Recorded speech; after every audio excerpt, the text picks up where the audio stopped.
यह है इजराइल का इलाका और यह है गाजा, यानी वो गाजा पट्टी जहां पर इस समय सबसे ज्यादा भीषण तबाही या फिर सबसे ज्यादा एयर स्ट्राइक्स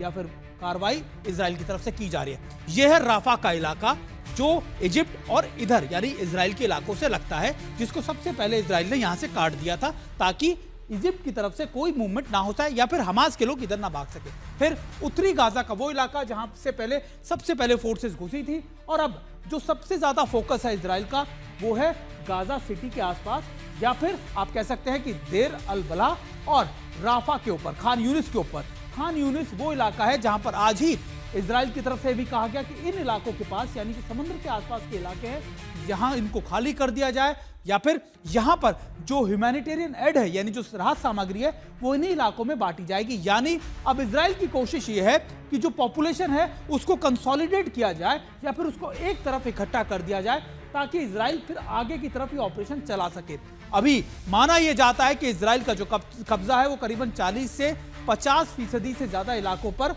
गाजा के हो चुका है। मौजूदगी जो है वो इजराइल की फोर्सेस की बहुत तेजी से बढ़ती जा रही है, वो इसलिए क्योंकि इजराइल बड़े ऑपरेशन चलाने की तैयारी कर रहा है। कल भी इजराइल ने खान यूनिस या आसपास के इलाकों पे बड़ी स्ट्राइक्स की थी और इजराइल की तरफ से कहा गया था कि हमास इस इंफ्रास्ट्रक्चर का इस्तेमाल लगातार आईडीएफ के फोर्सेस पर अटैक करने के लिए कर रहा है। हमने आपको नक्शे की मदद से समझाया